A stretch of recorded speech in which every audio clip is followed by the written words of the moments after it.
So let me be clear.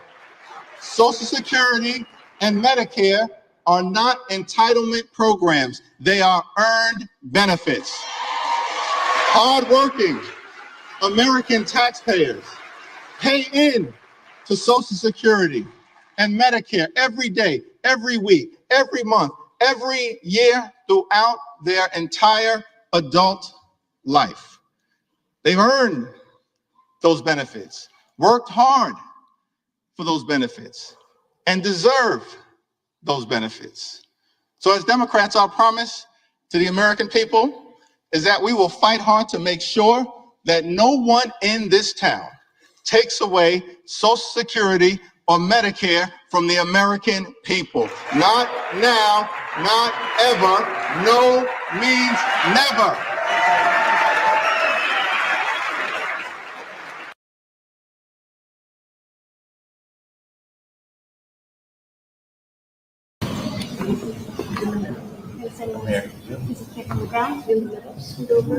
No. It's okay, we're right. Don't worry. Okay. Okay.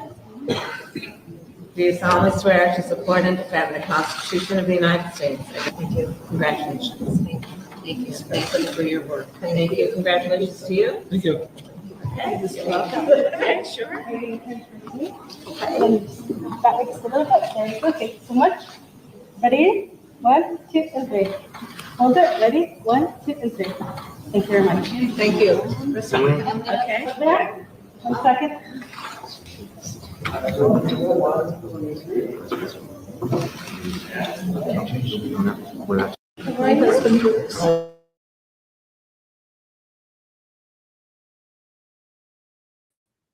How miserable do you have to be? Good night. That's a sign of a miserable man, Austin, um, refusing to not only shake the vice president's hand, but even look. He didn't even have the guts to look her in the face. What a miserable individual, right Yeah. there. Very childish, very offensive, very disrespectful. This is her, I think, third time, as I recall, being sworn in. And there is a video, there are images of her shaking the then vice president's hand. So there's no excuse for him not doing that other than intentionally being outright disrespectful. And his wife should have called him out publicly. That would have never happened, but she should have called him out publicly. There is something that should always be that we've lost a lot of, meaning the American democracy, and that's just being civil toward one another. You see how when he approached, he was like he was afraid to stand next to her. She kind of joked, trying to lighten the mood by saying, He doesn't bite. don't worry, I don't bite. And I read on some of social media last night, folks making excuses for him not shaking hands. He was using his right hand to lean on a cane. He wasn't.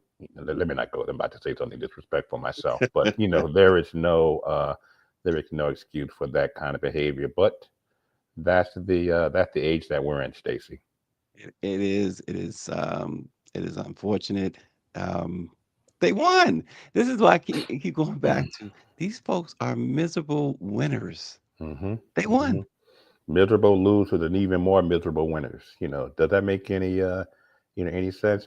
And yesterday, Stacey, I vowed I was not going to watch the certification.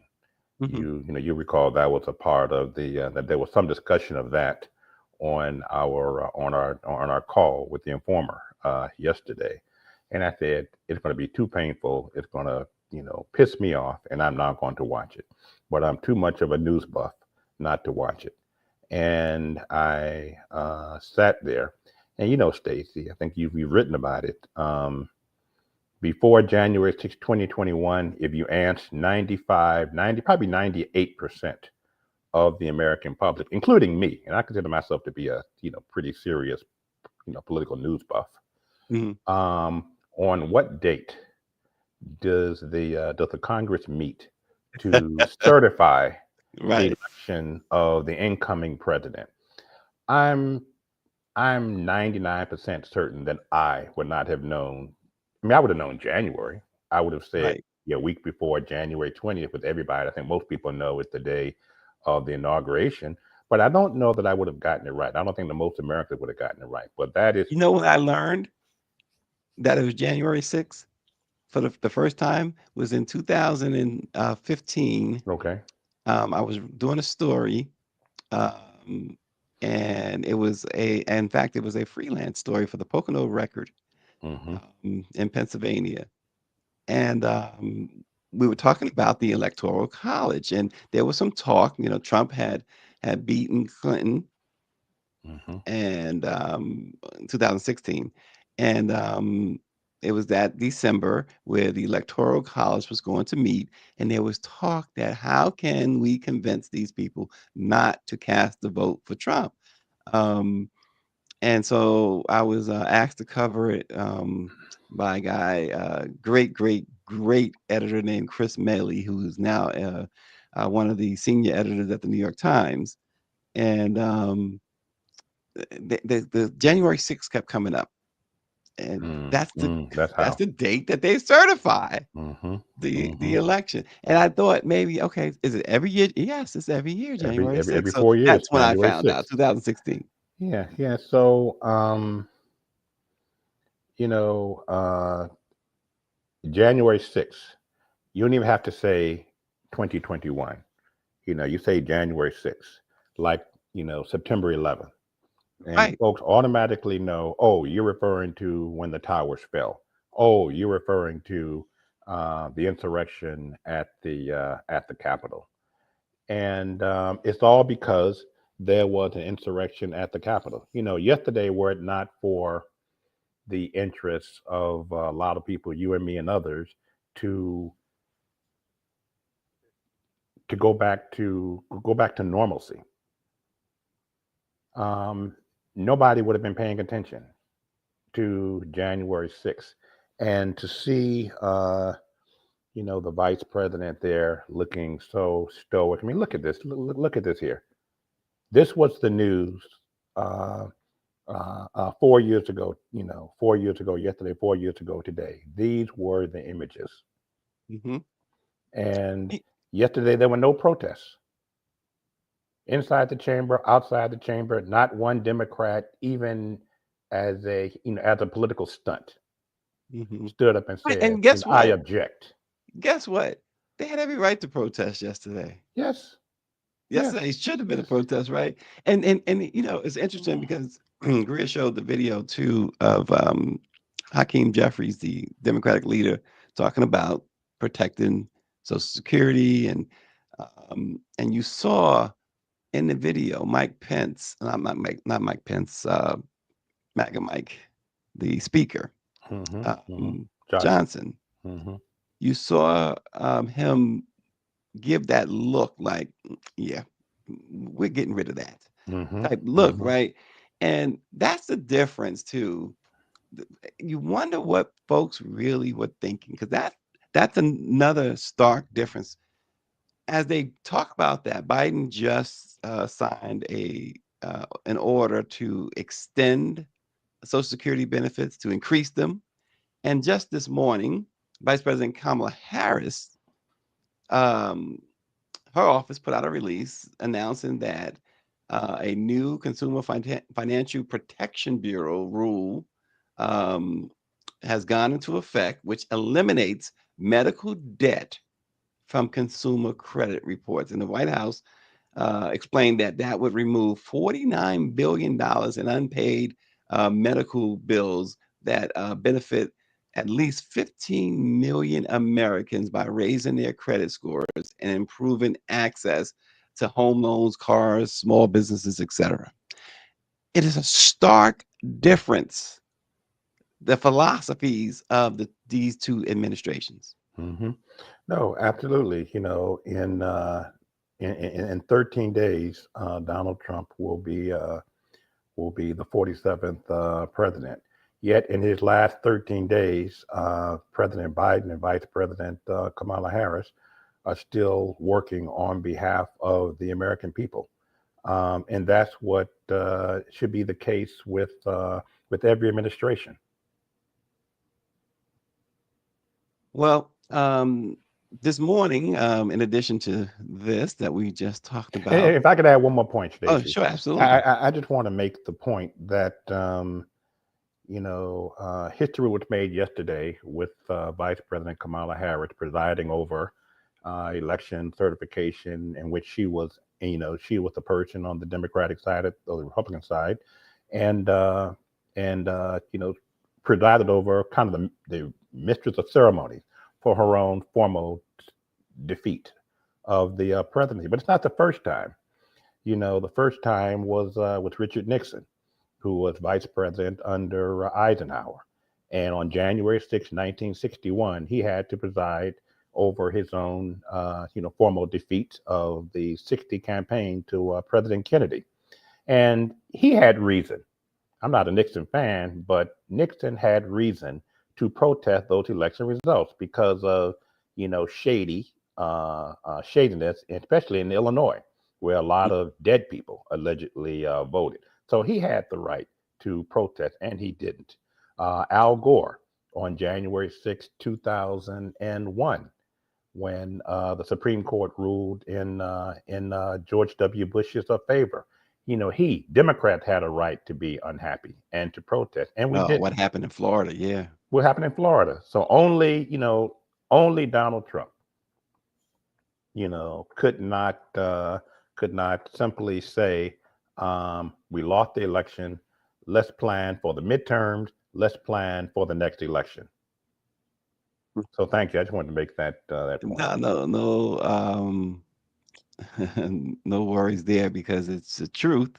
Um, it's just, you said dead people, and I just wanted to throw in a little quip that obviously 70 some odd dead people voted back in November too. Yeah. Mentally dead. Yep. Proud Boys leader Enrique Tarrio has asked Donald Trump for a pardon. Of course. Boy, oh boy, isn't that rich? So we're going to talk about that this morning. Also talk about Ice-T. He's gone viral for a recent traffic stop. And the question really is, was he wrong or was he right? I want you guys to chime in on that.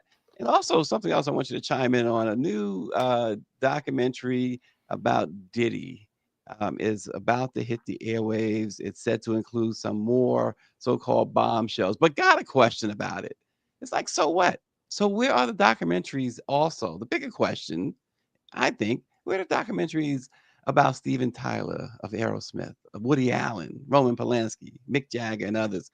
I want to talk a little bit about that this morning. Also this morning, a conversation with an attorney from the Lawyers Committee for Civil Rights Under Law about a lawsuit filed on behalf of Capitol Police officers against Donald Trump and folks like the Proud Boys, Oath Keepers, and others involved in that insurrection. So we'll talk about that this morning. But I want to start with Enrique Tarrio's audacity in requesting a pardon from President-elect Donald Trump. It's astounding because Tarrio, a man of color, by the way, who willingly aligned himself with the Proud Boys, a far-right extremist group infamous for its racist rhetoric and violent actions, and he was the architect of his own downfall. Now, after being sentenced to 22 years for his role, and notice they gave the man of color the most time for January 6th, 22 years. He has the nerve, Austin, to plead for leniency from the very man who capitalized on and inflamed the hate-filled movement that Enrique helped spearhead. His decision to throw his hat in with the MAGA machine was a betrayal not only of himself, but also of communities of color, which have long borne the brunt of systemic racism, white supremacy, and political scapegoating. Austin, this guy dug his own situation. Yeah, he did. But so many, not just him, the focus is on him because of his ethnicity, but so did so many others. first and foremost, Donald Trump has created all of the legal nonsense that he has experienced. And frankly, if I was Enrique, I would ask Trump for a pardon too.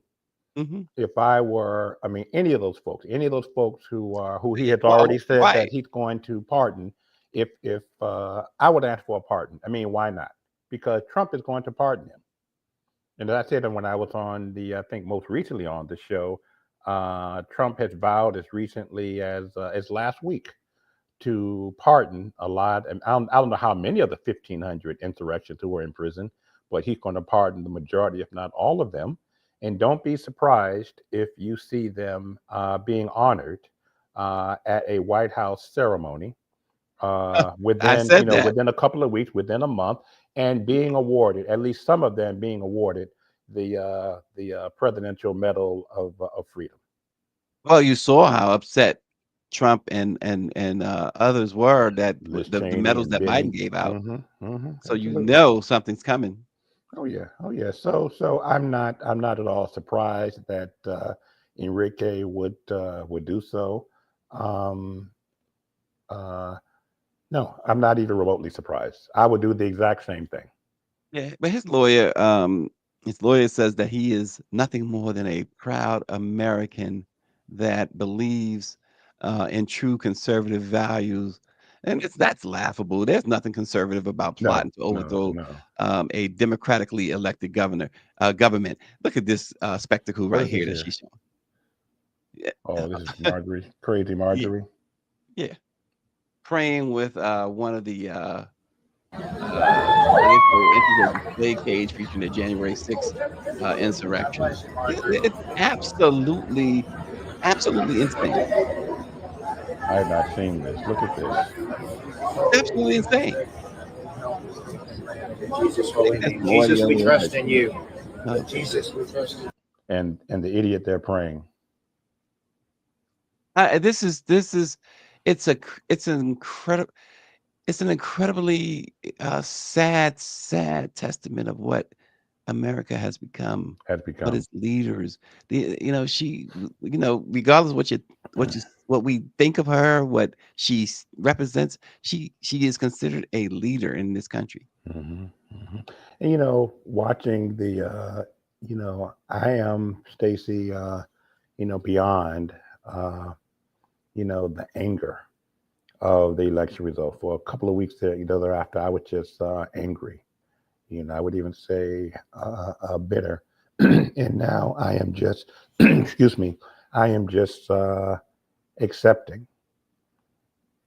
the reality Mhm. that this is America.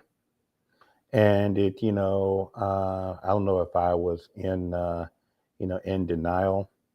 I guess a large part of me had to be in denial. You Oh, in that know, river called denial. yeah. And I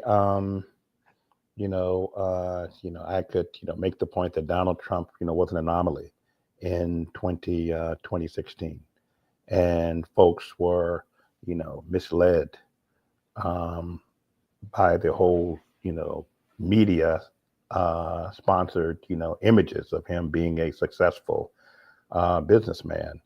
But to make the very same mistake, 9 years later, um, this is who America is.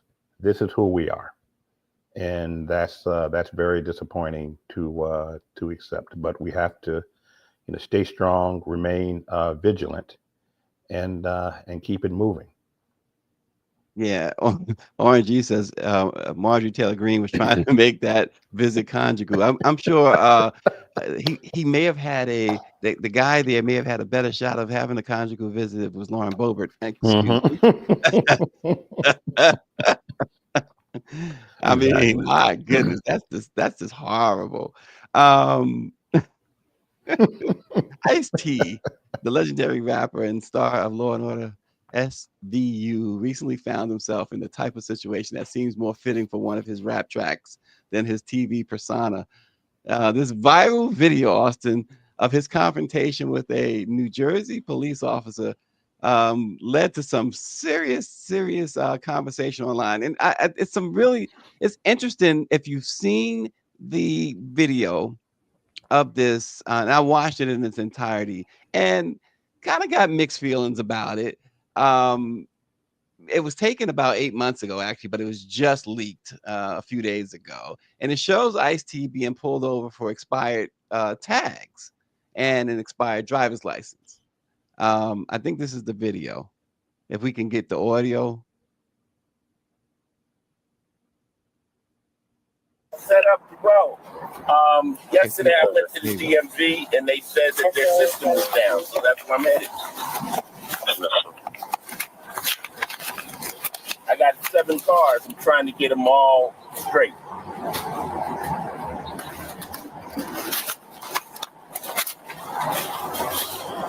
You say you went to DMV yesterday? They said the system is down? Yesterday, yep. What time was your appointment yesterday? I didn't have an appointment. They just take me. You didn't have an appointment to go to DMV. I don't need one Why is that? because they know me. You could have drive a valid vehicle who was registered and get this How one can I registered. handle this? Can I handle this? You gonna take me to jail? I'm not going to take you to jail. Okay, can I park the car here and walk to the DMV? I'm going to tow your vehicle. It's No, you're expired. not. You're not finna tow my vehicle. Let me park my car right here. You're not going to move your car, sir. You give me your keys right now, and I'm going to tow your vehicle. No, don't touch me. Don't Give give me me like that. Give me my paperwork. Get this on camera. This Okay? I'm a foot away I'm telling from you, DMV. keep your distance. You are an asshole. I'm not an asshole. You've been an asshole to me. I'm an asshole. I'm trying to get to the DMV. I showed you all the paperwork. Let me start recording your dumb ass. So if I just start the hook and start another unit. So he says, so the backstory. Okay, so Ice-T tells the cop that first of all, he's right outside the DMV. Exactly. Right. But it's more to the story. He tells the cop notices that it had been like 8 months. It's been expired for 8 months, and his license had been expired, right? And so the cop has a problem with it, but obviously the cop has an attitude problem. And it could be simply, he knows who Ice-T is, wants to give him a hard time, wants to, plus he's black. Ice-T's black, so all of that plays into this. But my question, I mean, this quickly escalated. Now, eventually, what happened was Ice-T did get the privilege of being Ice-T, because another cop came and talked sense into the cop about towing his car. Okay. He gave him 4 tickets. He told, and the cop tells Ice-T, listen, I'm gonna get him to back off on the towing of the car. I can't get him to back off on the 4 tickets. I'm trying, but he will not relent on that, right? And the cop generally was trying to talk the other cop even out of the tickets. Yeah. Give him a pass. But isn't that like celebrity privilege right there too? Absolutely. And I wouldn't be surprised if that started. Ice-T was the one who started with the attitude kind of demeanor. Don't you know who I am? Why are you pulling me over? Just accept what I say as being truthful and keep it moving. Go and mess with the little people. But in this day and age of, and luckily this didn't escalate any further. But I don't think some racist cops will be afraid to assault even celebrities. So that's also what made Ice-T's actions so crazy. Look, they both were wrong here, but and Monique says Ice-T was in the wrong. He should not be driving with an expired license and vehicle not being registered. And that's absolutely right. And if I'm the cop, I'm thinking, okay, wait a minute. All of a sudden, it's 8 months ago that your tags expired. 8 months. This is not like it's January 7th and the tags expired December 31st. It's that's a week. No, exactly. Yeah. You're talking about the first quarter of the year or whatever quarter it was, but at least 2 quarters away from that date. No, you're right. Yeah. You got to understand, like you said, like where we at right now with cops with impunity shooting folks. And RNG is also making an argument. He says, well, hey, if Ice-T used that privilege, he said, either let Karen or someone else walk. And Mike V says his situation is so unique that it's not uncommon for his car's tags to expire. And I would have done the same thing as Ice-T. I bet Matt Damon or Mark Wahlberg wouldn't be treated like that. I think you're 100% right too, Mike. I mean, this is what I'm saying. I want to really hear what you guys have to say. And let's not forget there's Stacey Brown privilege. That's a whole different level of celebrity status. Sorry, Stacey. I'm sorry. I'm sorry, Greer. But it's so interesting. It show is America. David Youngblood says, Ice-T openly admitted that his tags and license were expired and that he didn't even have a DMV appointment. He said, and that's the other part. Oh, they know. Well, you got to have an appointment. No, they know me. See, generally, to be fair, now generally, and Ice-T is not a B-list or D-list. He's an A-list celebrity. He's a top-notch celebrity, right? Generally, they do have individuals who handle these type of things for them. Now, as far as going, you got to go down yourself to get your picture taken. But other than that, the paperwork stuff, they generally have somebody do that for them. Now, we don't know if somebody failed him on that, which may have increased his level of being a little put off by the situation. And saying that they know me. Well, he's probably right. Yeah, but for most, do you really need appointments to, renew your tags, to renew your license? Or, my experience has always been just to show up.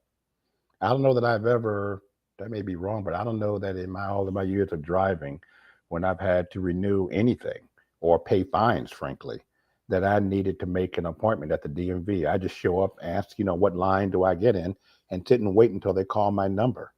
So, yeah. In New Jersey, you can make an appointment Okay. for the DMV if you want to avoid, That's true. long lines and things of that You're nature. absolutely right. Long I waits. remember now. Yeah, you can. But it's an interesting confrontation that was. Yeah, first and foremost, going back to your original point, the responsibility lies with Ice-T and with all of us to make certain that type of paperwork is current. Because once you go beyond a day or whatever a perceived grace period is, it's all on it's all on you, and you really don't have the opportunity or the right to be entitled. And now that I think about it, that officer was probably within his right. It's excessive, but within his right after 8 months.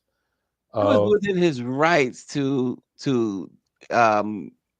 in fact ticket him. He was in his right to even tow, because that is the law. However, they both were angry from the get. From the word go, they both seem to have a bad disposition. True. And Quinn is right too. He says the cop didn't like when he said he doesn't have to make an appointment. They know me. He didn't like that at all. You could tell. And Daniela Pierre says that Ice-T didn't appear to be concealing the fact of the expired tag. He was attempting to correct it, and that's true too. Excuse me. But it does not give you an excuse to, break the law. Act like a celebrity. Act like a celebrity. Yeah. Not in that instance, No. Try that at a restaurant, which is not fair. Getting advanced seating, or all of a sudden they have a table for two, when that's part of the good life of being a celebrity. But when it comes to the law, it's completely different, unless you're Trump. And this ain't the first time that Ice-T has had a run-in with police like this. If some might recall, I should say, that in 2010, after being arrested for driving with a suspended license, he went on Twitter and went off, calling the officer a punk B rookie cop, He called them broke. I mean, you can't, you can't have it both ways, Ice-T. True, Or true, maybe true, you true, can. true. And calling a cop, broke. That's a dig at all law enforcement So officers. yeah, they take You it know, as such, yeah, without yeah. question. It's like calling a teacher, broke, or calling a social worker, broke. You feel entitled to do that because of your celebrity status. You know, uh, uh, teachers and social workers should all be paid a lot more than they are. So that was a dig from his privileged status, which says a lot about him, even in a moment of anger. It was, and of course, it's worth noting that many people, especially black men, can understand the frustration of police encounters that escalate unnecessarily. I Hmm. mean, the DMV was right there. He's like he said, it's like steps away from the DMV. It's right there. So, well, the guy could have just said, you know what? It's not worth the aggravation. It's not even worth the paperwork. Just go ahead and do it. If Thank I you. catch you Thank you. again, then you're gonna have to suffer these consequences. Hmm. And Hmm. perhaps, and as somebody pointed out, if that was like Mark Wahlberg or Donnie Wahlberg They would have gotten a pass. Matt They would have Damon or gotten a pass. somebody, that's exactly what would have happened. Or they would have gotten a police escort to the An DMV, escort, and right? an escort, and been escorted in. Yeah. So 100%. Um, Couple things. Mike V says a black man asserting his masculinity set it off. Dred Scott decision of 1857. A black man has no rules that a white man is bound to respect. Yeah, true, hey, true. no truer Unfortunately, words. all these years later. Um, I want to go into this a little bit. We don't have a whole lot of time with it because it's got a couple other notes, including one on Rudy Giuliani. But Diddy.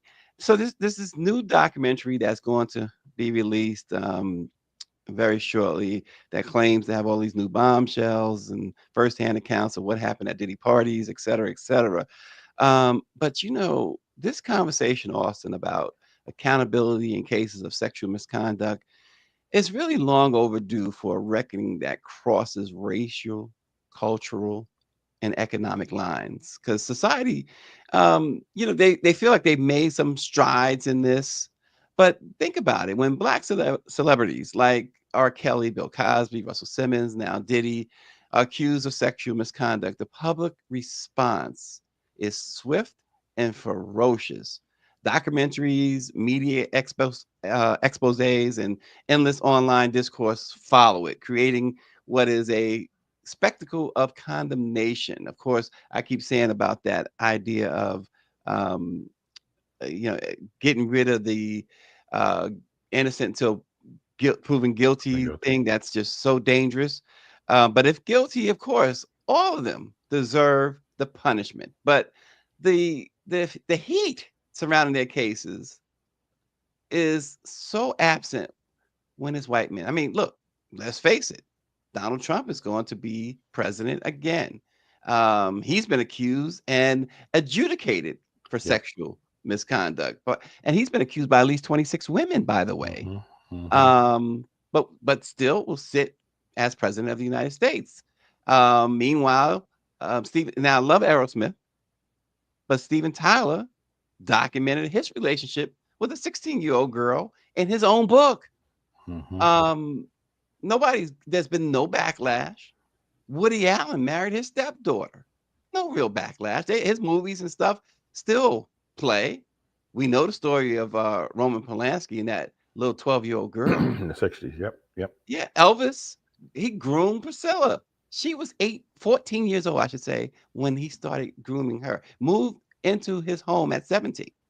Jerry Lee Lewis, he married his 13-year-old cousin. Mick Jagger had multiple documented relationships with underage girls. Um, so where are Axl Rose? Where are these documentaries? There was a documentary, by the way, back in 2013, a documentary came out called Look Away. And that's exactly what people did.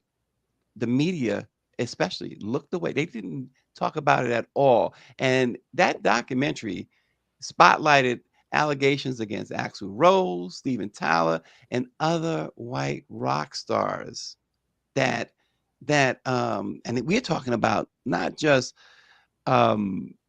assault, but statutory assaults. You know, girls as young as 12 years old, 13 years old. Ray Don Chung talked about her relationship with Mick Jagger, and she was like 15. And no one says anything. Now, Mm-mm. she says she was consenting, et cetera, et cetera. She has no issue, um, whatever. But still, But what do you know at 15 or 16 to consent to sexual behavior? yeah.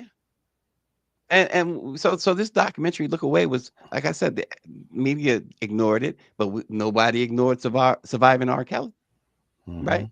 And Mm-hmm. nobody's going to ignore the Peacock documentary on Diddy, because it's pile on time with Diddy anyway. And then you got people like Russell Brand, Armie Hammer, Kevin Spacey, Dustin Hoffman.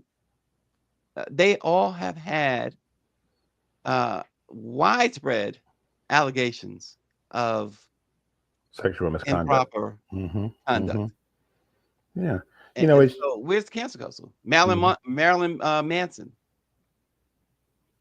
We're not talking about canceling them. We're not going all in on them. Consider even Conor McGregor, the celebrated UFC fighter accused of sexual assault.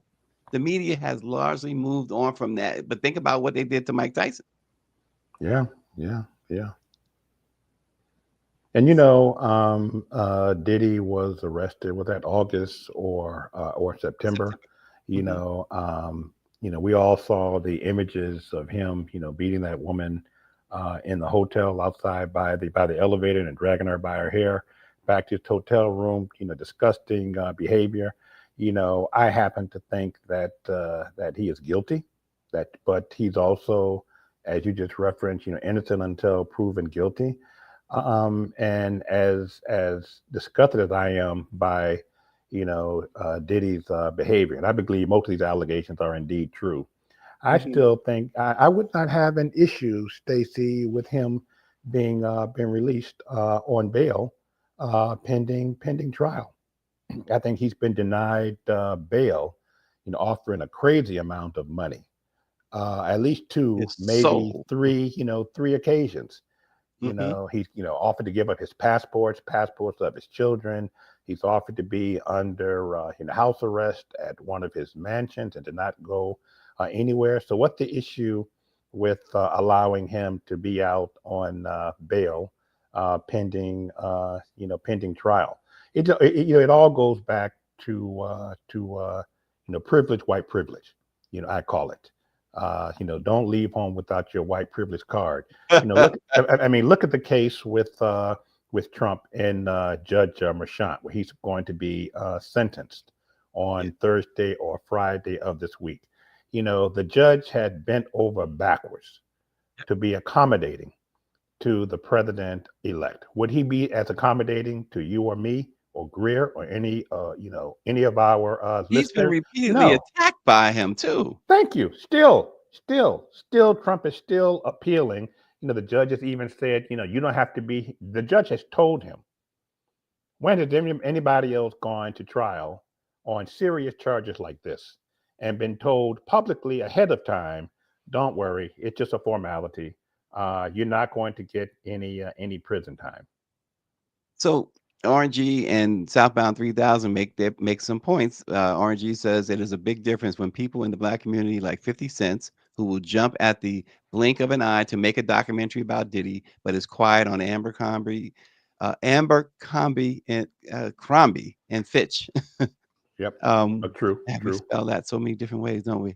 And then Southbound says it lets you know we go hard to destroy our own, but seem to be unsure when it comes to white celebrities. Hmm. That is a sad but true testimony right there.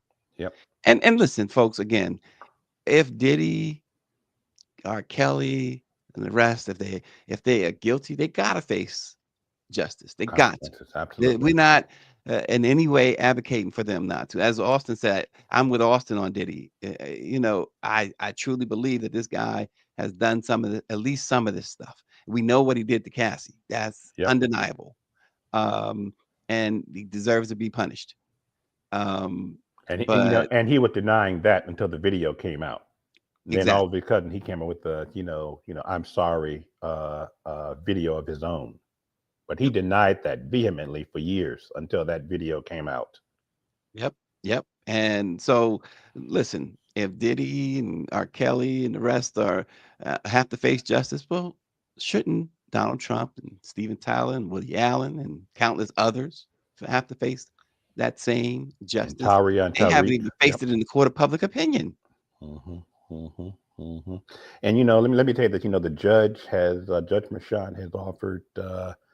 Trump is still appealing. Still not happy with all of the breaks that he's been given in this case. He's still appealing, but don't be surprised if those appeals fail, and Trump shows up in person, even though he doesn't have to, just to generate public support. Him showing up in the spring to prison, portrayed what many Americans felt, that he was the victim, and it helped position him for assuming the oath again on January 20th. Yeah. During a courtroom here in Austin, Rudy Giuliani reportedly criticized a sketch artist for her depiction of him, claiming it bore an uncanny resemblance to a dog. Giuliani allegedly told artist Jane Rosenberg during a break-in proceedings, "You made me look like my dog." What's your thoughts, folks? Nope, that's Does how he you look like a look. dog? That's how you look. Is that how? When he was younger, he looked like a puppy. Now he looked like a very angry dog.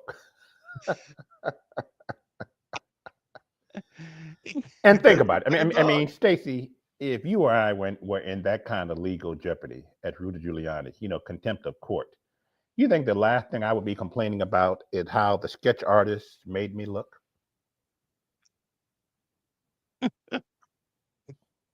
Wow. And listen, victorious person, this is not a political, we're not making political statements here. This Victorious is saying the Biden should face the same justice as well. I have not heard anything that the Bidens have been charged with regarding sexual assault. We're talking sexual assault. We know that Trump famously told Billy Bush, and Billy Bush's career is over. It has been over since, that you can grab women by their private parts with impunity. We know that he's been adjudicated in a court of law as a sexual assault offender. As far as we know, and I know this to be fact, that Joe Biden has never been charged with such actions. If he's done something like that, the same applies to Joe Biden and anybody else. I get the feeling that this individual is more feeling political about it. This is not political. This is just facts. And the facts is that we keep vilifying. We make sure to immediately jump on the bandwagon when it comes to Black celebrities and Black people in positions than we do when it's others. And that's what a lot a lot of our viewers are talking about too.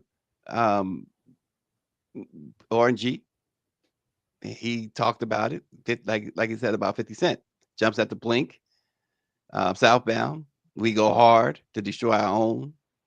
So that's what we're talking about. But we appreciate your comments. That's for sure. We definitely appreciate your comments. Greer says Trump What did was Drew say? mad. There was no drama. So he started accusing him of trying to hold up the certification. Oh, gosh. The certification was 40 minutes from start to finish. Yeah, 40 minutes. 40 minutes. Yeah, that's it. Not 15 hours like 4 years ago, or 20 hours, whatever it was, until lawmakers were, it was safe for them to return to the chambers and do their job. 40 minutes. Imagine that, though. He was concerned that they was trying to hold up the certification. What? Imagine that. What 4 years ago, that certification was held up for a bit because your folks decided that they wanted to hang Mike Pence and Nancy Pelosi and other folks. So they wanted to be judge, jury, and execution on something very false. And then he has the audacity to say that Joe Biden, and this is the problem. He had the audacity to say Joe Biden is making the transition difficult. See, this is what, when you kiss that ring, as so many others have found out, Ted Cruz, when you kiss that ring, right? Uh, it doesn't change what this guy is gonna say about you and do. Do Biden had him to the White House, kissed the ring at the White House, talking about he's going to the inauguration and all that stuff. And this is the thanks he gets. This is the whole why the whole Michelle Obama thing is long since been outdated. That whole when they go low, we go, please. We did that story, Dr. Nicole. She's asking what was the husband that refused to shake VP. Oh, you came in late. She's Yeah, late for yeah. class, Austin. That was at the top. That was at the top. Yeah, give her a pass. Give her a pass. A late pass? Yeah. She gets Yeah, a late- hall pass? Yeah, she get the hall pass. Oh, boy. Anyway, it's official, folks. Congress has officially certified Donald Trump's win. For most Americans, accountability means jail time and real consequences. When a crime unfolds on live television, most expect justice to follow. Well, picture this: a winter afternoon in our nation's capital. Law enforcement officers standing guard, their bodies becoming shields between chaos and democracy. These aren't actors in a political thriller.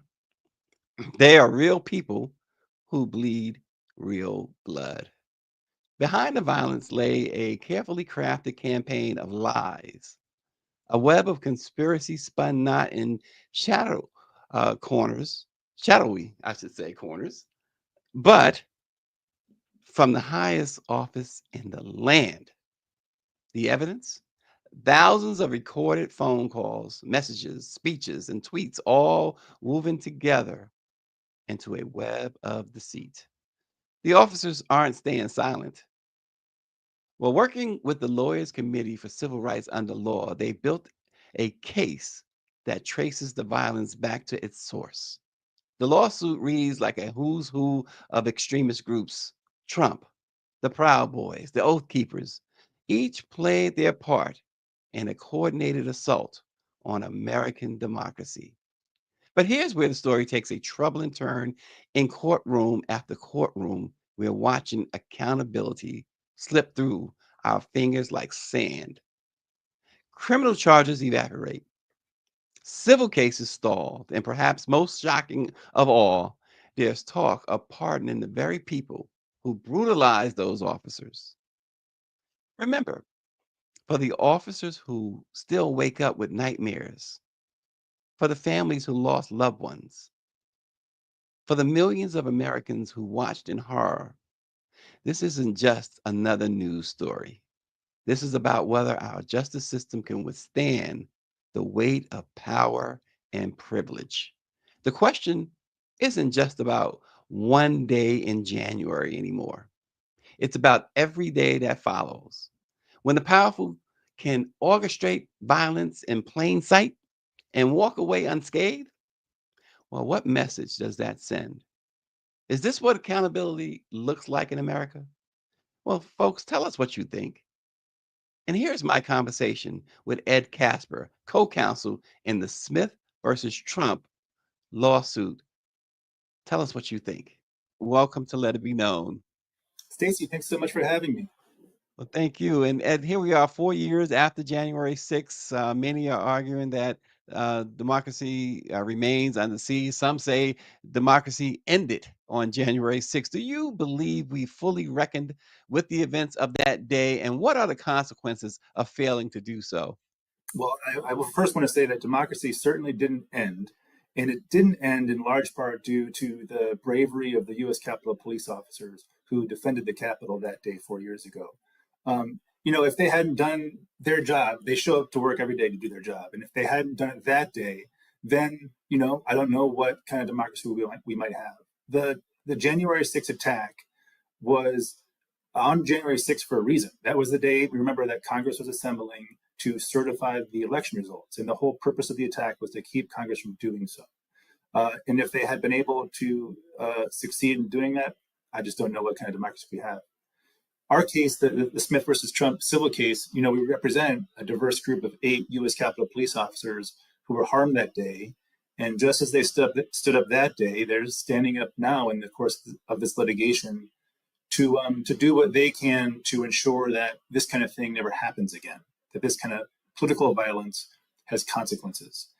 And that's what we're trying to do. We want to make sure that those primarily responsible for the attack are held accountable. Yeah, and invoking the Ku Klux Klan Act against the former president, and not just the former president, but the president-elect now.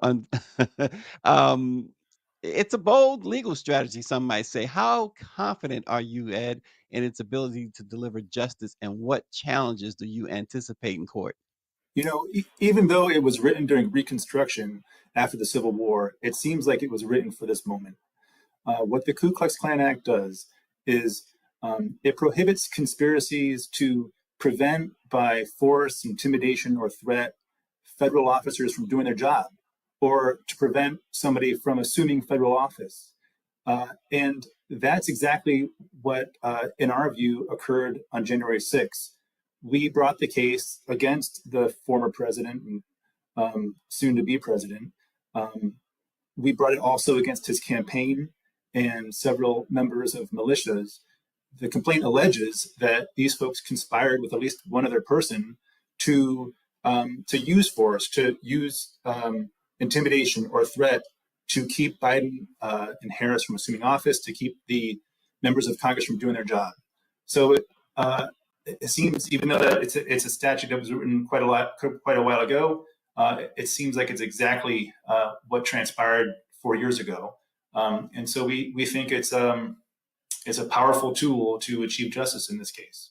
Now, I know it's probably a little difficult to look so far ahead, but when you have somebody as a defendant like a Donald Trump, who, again, we know he's going to be president again very shortly, and who federal courts in general are very, for lack of a better term, favorable toward him, even winning this case, you got to know that there's going to be an appeal and perhaps more appeals. Are you guys really dug in and prepared to see this through? We absolutely are. And you have to remember that, we've been litigating this case for almost 4 years. We're not going anywhere.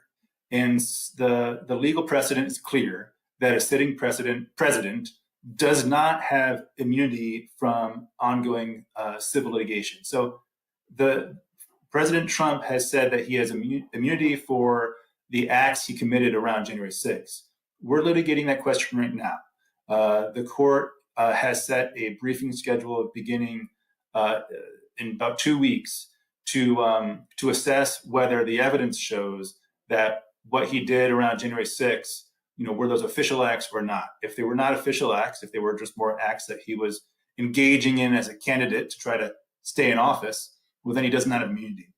And if he doesn't have immunity from that, he doesn't have immunity from engaging in the civil litigation process. So whether he's president or not, it'll keep on going. But also, our case doesn't just name former President Trump as a defendant. We have named his 2020 campaign organization, several militia members, and others for engaging in this attack, in this conspiracy. We're looking to hold not just one person accountable, but the folks that, in our view, were primarily responsible for carrying this attack off. So regardless of what happens with Mr. Trump, our case against the campaign is ongoing. It's been in discovery for quite a while, and against the former militia members. And we're in that phase that's called discovery, where the parties are exchanging evidence. And that runs until at least July of 2025. So this case is moving forward, and regardless of what happens with President Trump, it'll continue to move forward, and we believe it will secure justice for what happens. The criminal case against the former president is dismissed, and he has said that he will consider whether to pardon many of the people involved in the attack. But regardless of all that, our civil case stands as an important opportunity for justice, even whatever else might transpire. These officers that you represent, can you give us an insight into their thought when they hear that he's planning to or he may pardon these uh, people who have been convicted or even pled guilty to their crimes around January 6th? And also the Republican lawmakers who, even during the today, I mean, are on X and on the news station saying that January 6th was this beautiful, peaceful protest of Democrats trying to steal the election, et cetera, et cetera. Give us a sense from your clients. How do you believe they feel anyway, or their reaction when they hear this ongoing rhetoric? They live this. We've seen footage after footage after footage. We watched on live television this riot happening. To answer that, I would ask you to imagine the kind of courage it takes, not just to do their job on that day, to stand up to a mass attack of thousands of people, but think of the courage it takes for anybody to file a civil lawsuit against the former president of the United States and one who's going to be president again. This case isn't going anywhere, and our clients aren't going anywhere. Think of the kind of courage that takes, and they wouldn't do that for nothing. If this attack was the kind of rosy, peaceful demonstration that the president would have us believe, there would be no reason for this litigation. This litigation continues because of the ongoing need for justice, and our clients are absolutely determined to see that through. Ed Casper, head litigator in this case, I would imagine that you have seen a lot in the justice system. Do you think that it is equipped to handle the magnitude of the accountability needed for January 6th? I do. I have complete faith in the justice system. That's why we're doing what we're doing. And look, the defendant Trump has proven to be adept at delay, at avoiding accountability where he can. But we're still in this case. It's been, like I said, almost 4 years, and we're not going anywhere. And I believe that when the evidence is presented in this case, that there will be justice, and I have faith in that. And what effects, if you do prevail in this, do you see this having on extremist organizations, people like the Trump organization or Trump campaign or whatever, and future actions against political violence? That's exactly why we're doing this case. People have to remember that when those thousands of folks attacked the Capitol, they were attacking people, U.S. Capitol police officers, that maybe 12 hours before they would have been shaking hands with in front of some tourist attraction near the Capitol. They were attacking their neighbors. And folks have to understand that there are consequences for engaging in that kind of lunacy, that just because you're using violence because your favorite candidate lost doesn't mean it's okay.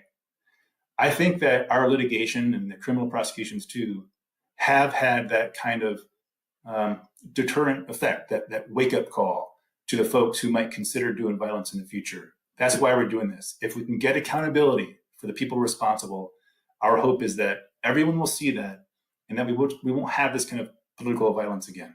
Yeah. January 6th exposed the deep entrenchment of extremism in the United States. Beyond the courts, Ed, what societal changes do you believe are necessary to counter this dangerous trend?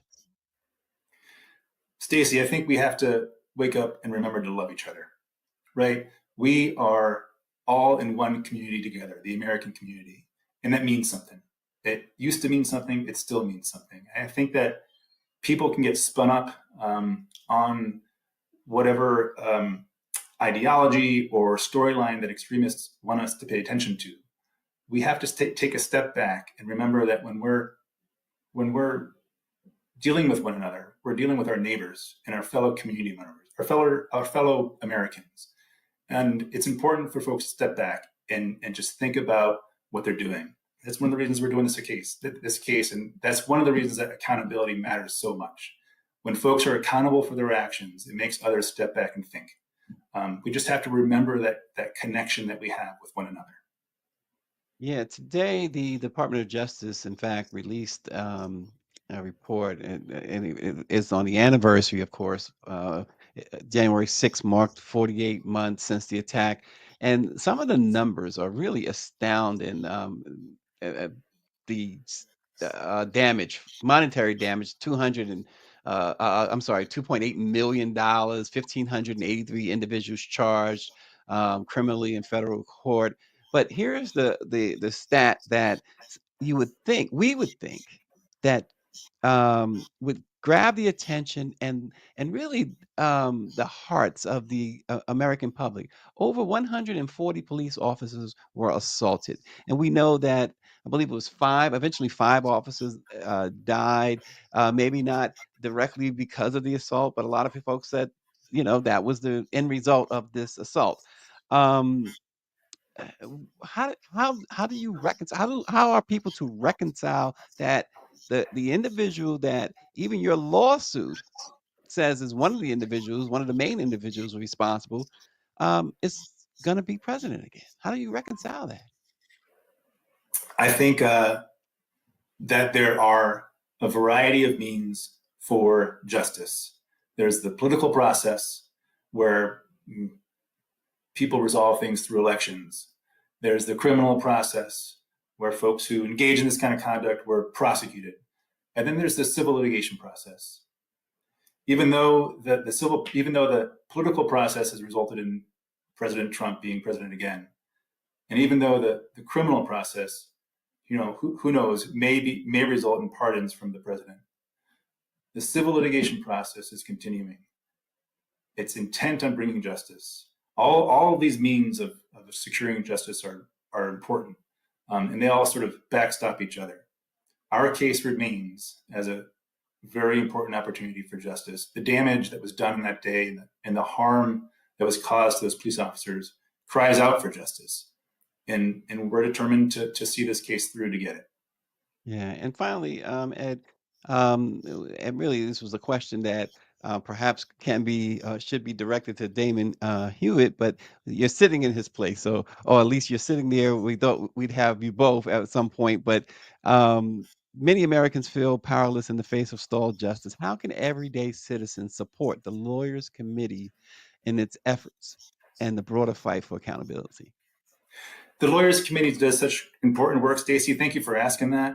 We've been around since 1963, advocating in the court and outside the court for racial justice all across America for decades. And I just thank you for giving us the opportunity to share our good work with you. And if folks are interested, they can go to the lawyerscommittee.org, our website, and learn more about it, and learn of ways to support us there. We welcome folks' attention, and we certainly are grateful to you, Stacey, for talking to us about this important work. We are grateful to you too, Ed Casper, the head litigator for the Lawyers Committee in this case of Smith versus Trump, if you will. And so we'll keep looking at information as this thing heats up. And we thank you so much, and we hope to hear more from the Lawyers Committee in the days and weeks ahead. So thanks for joining us, and thanks for taking time with the Black Press and Let It Be Known. Well, Austin, how do we balance accountability and healing in a deeply divided nation, especially given the Attorney Casper's call to remember to love each other while simultaneously pursuing legal action? You're on mute, Austin. Sorry, yeah, that goes back to just being, having basic, civility towards, one another. You know, uh, we learned in kindergarten, first grade, and second grade, certainly by third grade, hopefully to be, gracious losers and to be respectful of others, regardless of their race, ethnicity, income, status, etc. And I'm glad to see that, despite the incoming administration, Ed was very clear in that our work continues. We are not going to give up. We are not intimidated. We have been pursuing justice in this manner for 4 years, and it's not going to stop because he is sitting in the White House. And for our viewers, put your answer in the chat, if you will. But what does it mean for democracy when the legal system and electoral system appear to be moving in opposite directions, with one pursuing accountability and the other potentially reinstating the person being held accountable? Hmm. Hmm. And we just want folks to respond, especially on YouTube and Facebook. Put your answers in the chat. Even if you do it on X, we can still see it. But put your responses to that in the chat. But real quick, Austin, what's your thoughts on that? I'm going back. I want to briefly go back to the young lady who, before the interview, accused you, and I guess by accusing you, accusing me of being overly political. I just want to remind folks that during the first Trump presidency, and he had control of not one but both houses of Congress for at least two of those years. I don't recall if the Republicans were in control of both. I believe they were, but all of these crazy conspiracy allegations about Biden were unproven. Mhm, You know, mhm, so just I think on both sides of the aisle, but in particular on that side of the aisle or with Trump supporters, you have to really you know uh, strive to be objective.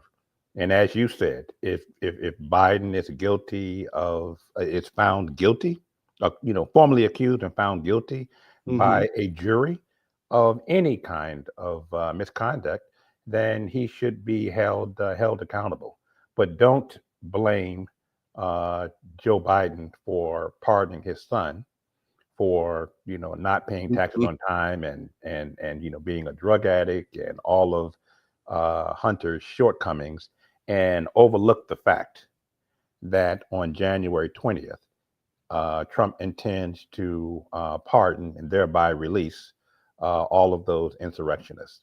Even Fair look is at fair, and it had to go on both. It had to work both ways. even look at those he pardoned in 2020, and they are coming back to work for him and work in his administration.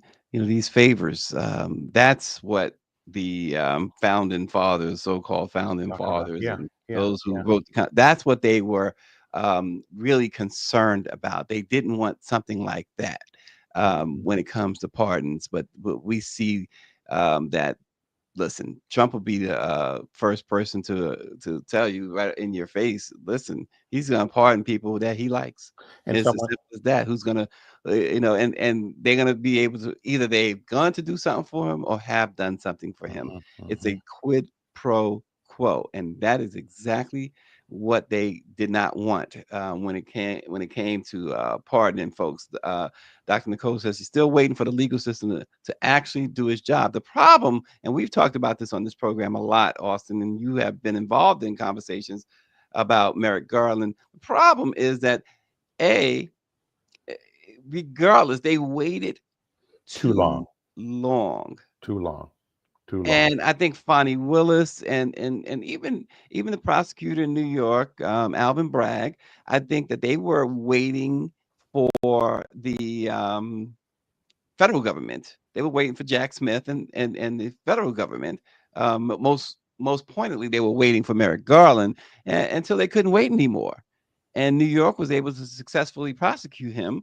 And I believe the strongest case, most people, I should say, believe the strongest case was in Atlanta, down in Georgia. And that will never happen. Nope. And Nope, even nope. now, you talk about accountability. The judge, as you said at the top, has already said, listen, we're not sending this sentencing him to jail. It'll probably be something like, a don't do it again type thing, like Thank you. with your kids. But even that to me, you could legally, this judge could sentence him and hold the sentence. Um, I Until guess his the term word is ends. hold it Yeah. in abeyance or something like that. He can Mhm. hold it for 4 years. Um, at the very least, you would think, as far as accountability is concerned, this guy's got to have some probation or something. Someone said to me over the weekend, do I think that uh, Donald Trump will pardon himself when he gets back in? I said he doesn't need to, No, he doesn't because need to. 77 million people pardoned him, Right. and the judicial system has pardoned him, and the legislative branch of government pardoned him not once, but twice with impeachments. So why does he need to pardon himself when everybody's doing it for him, Right. or And has done it for him, has done it including for him. including the legal system? And this is and RG says, will that lawsuit make it to the U.S. Supreme Court? If it does, 6-3 in favor of Trump. This is, and kind of brought that up during the interview, that he has a favorable federal court to work with. But again, Attorney Casper said that the lawyers committee is committed to seeing this thing all the way through, and that's all you can ask of them. I mean, the Absolutely. system. Absolutely. Victorious person and says it means the system is rigged. Absolutely. The man put all these. This is a Trump Supreme Court. They are beholden to him and many of the federal judges. This is why Joe Biden spent the last couple of years trying to fill every vacancy in the federal court system. Mm-hmm. Mm-hmm. System is rigged. Listen, this guy he's playing with house money. That's right. And that's just the bottom line. That's Mm-hmm. why there is never going to be any consequences, not legally anyway. So, Not legally, not politically. Um, well, and the political thing, I still believe that it's going to be a monumental situation that's going to come up as sooner than more we might think. And I'm not saying that he's going to, um, be impeached or anything. That's impossible. that's not happening. But what I'm Mhm. saying is that the Heritage Foundation and others who have put him in a position that he's in, I think he's gonna outlive his usefulness to them. I Yeah. really believe that he's just not gonna be useful to them anymore at some point, and probably sooner than we think. Hmm. Hmm. And Because you then, cannot have, I don't care what organization you run, Austin. Can you have someone who behaves the way this man behaves? Can you have him seriously as the head or the face of your organization? Not the head, but the face of your organization for too long? If you really consider that, I'm not sure that the Heritage Foundation and people like Elon Musk and those who really are running things, I'm not sure that they're gonna continue to accept him as their leader yeah, I think they or their will keep face. him there for the foreseeable future as a figurehead. What happens in 4 years? I don't know. I mean, again, this is really uncharted territory we're about to enter. We've already entered now. I don't know that he is going to run again. I think he may try to become a dictator, and completely change and upend the Constitution. that will require any change to the Constitution. Would require a majority vote by our state legislatures. But as conservative, if some of these states have become, what used to be unforeseeable, 10, 15, 20 years ago, you kind of have to pause and say, well, I mean, could that really happen? We've been saying it for a long time. Stop saying they can't do this or they can't do that. Because Bit by bit, they're doing it. Bit by Yeah. bit, they're doing it. Same way with like the I overturning of Roe v. Wade. For 50 years, they chipped away, and finally achieved victory. affirmative action. Like I said, they're like these mad scientists in the basement, and they're not going to stop until they achieve their ultimate goal. If they are able to achieve their ultimate goal, I think the fight is going to turn into a literal street fight. Oh yeah. And that's just what's going to happen here. I mean, they're already folks fighting not gonna behind the just lay scenes. down. Yeah, they're already fighting behind the scenes. I mean, it's Yeah. quite fascinating to, read. You can't have so many nuts in the kitchen without there being a fire at some point. So many nuts in the kitchen. Yeah, I sound like I'm kind of approaching Barrington territory, huh? Without the profanity. No, this is clear cut, Austin. So many nuts in the kitchen. Yep. That's a new one to me.